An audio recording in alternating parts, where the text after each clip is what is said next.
After the death of Moses, while the children of Israel were still encamped upon the east bank of the river Jordan, God spoke to Joshua and said, "Now that Moses my servant is dead, you are to take his place and to rule this people. Do not delay, but lead them across the river Jordan and conquer the land which I have given to them."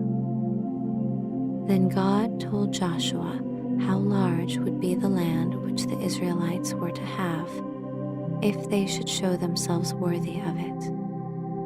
It was to reach from the great river Euphrates, far in the north, down to the border of Egypt on the south, and from the desert on the east to the great sea on the west. And God said to Joshua, "Be strong and of a good courage. I will be with you as I was with Moses.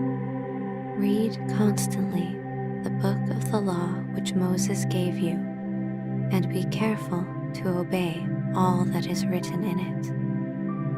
Do this, and you will have good success." Then Joshua gave orders to his officers.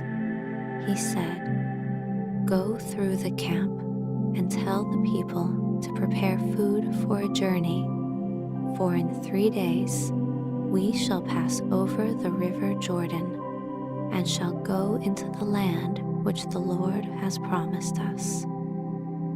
To say this was very bold, for at that time of the year, in the spring, the Jordan was much larger than at other times.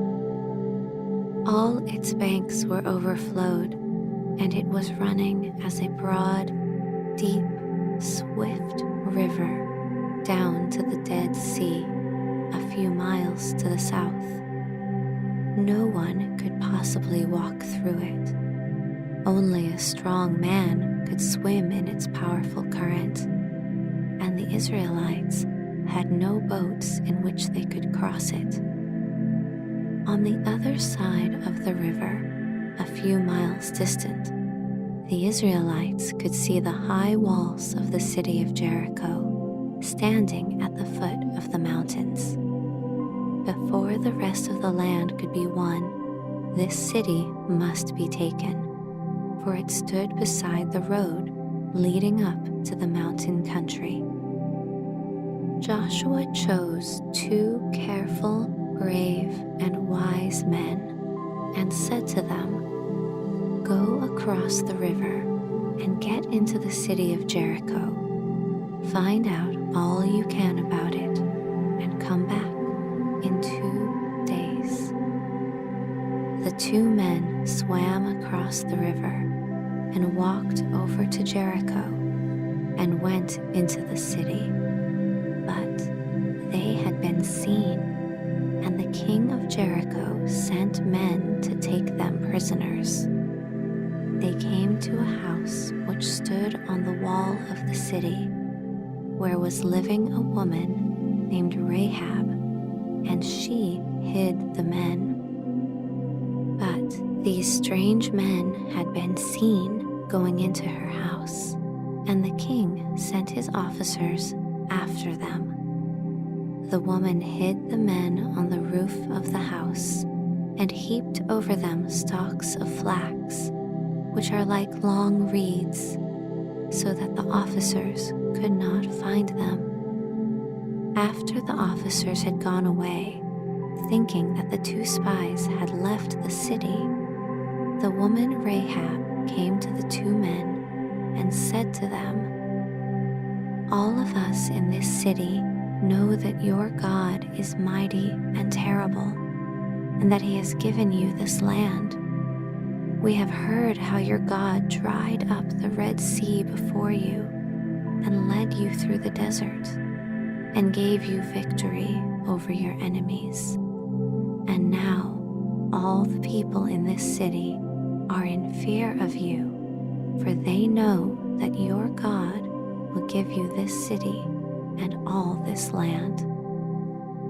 "Now," said Rahab, promise me in the name of the Lord that you will spare my life and the lives of my father and mother and of my brothers and sisters when you take this city?" And the men said, "We will pledge our life for yours, that no harm shall come to you, for you have saved our lives." This woman's house stood on the wall of the city. From one of its windows, Rahab let down outside a rope, upon which the men could slide down to the ground. It happened that this rope was of a bright scarlet color. The two spies said to Rahab, "When our men come to take this city, you shall have this scarlet rope hanging in the window. Bring your father and mother and family into the house, and keep them there while we are taking the city. We will tell all our men not to harm the people who are in the house where the scarlet cord hangs from the window, and thus all your family will be safe when the city is taken." Then the two men, at night, slid down the rope and found their way to the river and swam over it again and told their story to Joshua. They said, "Truly the Lord has given to us all the land, for all the people in it are in terror before us and will not dare to oppose us." One fact was a great help to the Israelites in their plans for taking the land of Canaan. It was not held by one people or ruled over by one king who could unite all his people against the Israelites.